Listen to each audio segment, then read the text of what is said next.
confiável. Jerusalém estava tão segura que não imaginava que Deus iria permitir tal coisa. Quem era Jerusalém? Era um povo que Deus tirou do Egito com mão forte, com o braço estendido. Hoje o culto nos leva ao quê? A agradecer a Deus.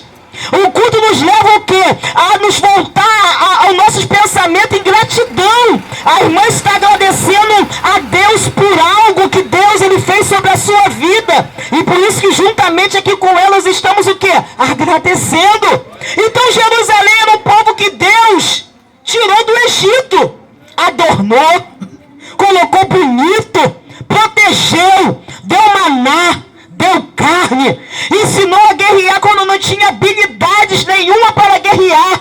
Esse era a Jerusalém, esse era o povo escolhido de Deus, que não era grande, era pequeno, que todos olhavam, não dava nada por Israel, não dava nada por aquele povo, mas Deus escolheu aquela nação, arrancou eles com um braço forte, um braço escolhido. Deus foi lá e arrancou Israel. Esse povo tão confiável. Tem um Deus que quando louvavam os louvores estremecia a terra e todo mundo ficava com medo, porque era a Jerusalém adorando, era Jerusalém bendizendo, era eles exaltando o nome do Senhor. Todos temiam, como era temível os louvores de Israel. Mas Jerusalém foi se esquecendo de Deus. Por isso que é bom trazer a memória. É bom lembrar dos feitos de Deus. É bom lembrar de um Deus que te tirou da onde tu estava, que te deu livramento da onde você se encontrava, que proveu a água, que proveu o alimento, que proveu as vestes. Deus proveu tudo para o povo no deserto. E era um deserto. Mas naquele deserto, Deus estava guardando o seu povo, estava ensinando as suas palavras, estava ensinando os seus estatutos, estava ensinando para eles: olha, tudo que está acontecendo aqui, você não está entendendo na sua escassez, é para que lá na frente você não se contamine, para que lá na frente você não se corrompa, para que lá na frente, quando você for passar a possuir tudo aquilo que eu vou te dar, você não perca. Mas Israel esqueceu tudo. E agora Jeremias está dizendo: volte para Deus. Volte para o Senhor. Porque nós temos a tendência, todo mundo, até eu, de retroceder, de desistir, de trazer a memória, não trazer a memória os bem-feitos de Deus. De hoje, no presente, se esquecer que Deus fez ontem.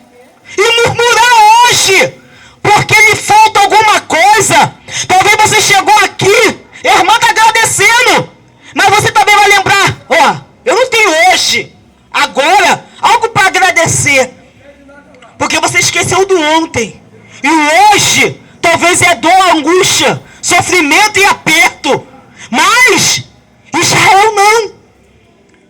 Ele foi levado às suas vaidades, eles foram levados às suas cobiças, ao ponto de abandonar literalmente Deus, de abandonar literalmente o Senhor.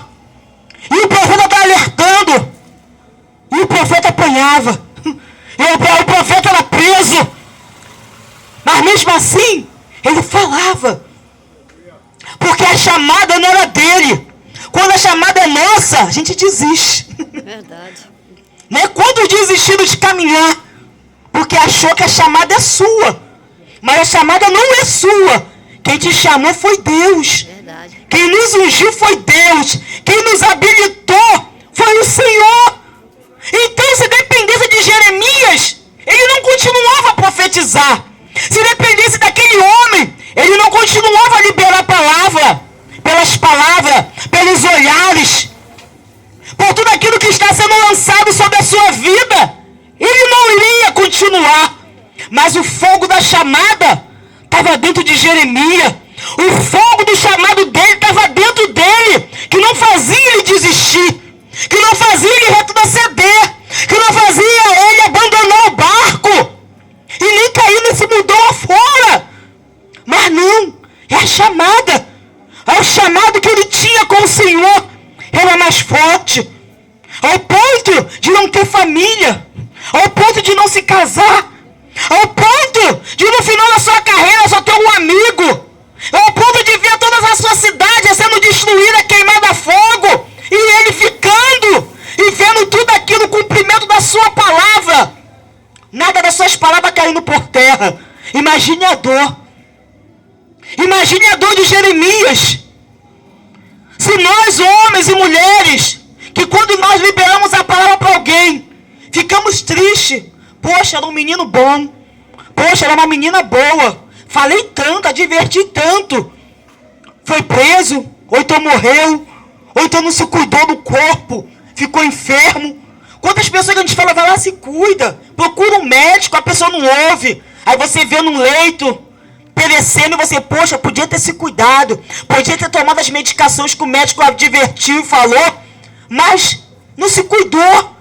E a gente sente. Imagine a dor de Jeremias todo dia, na rua, proclamando, e ninguém ouvindo, e acreditando em mentiras, acreditando em tantas mentiras, tantas fábulas que aquele povo acreditava.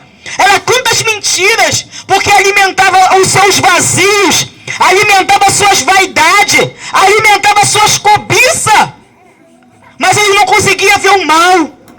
E agora Jeremias está o quê?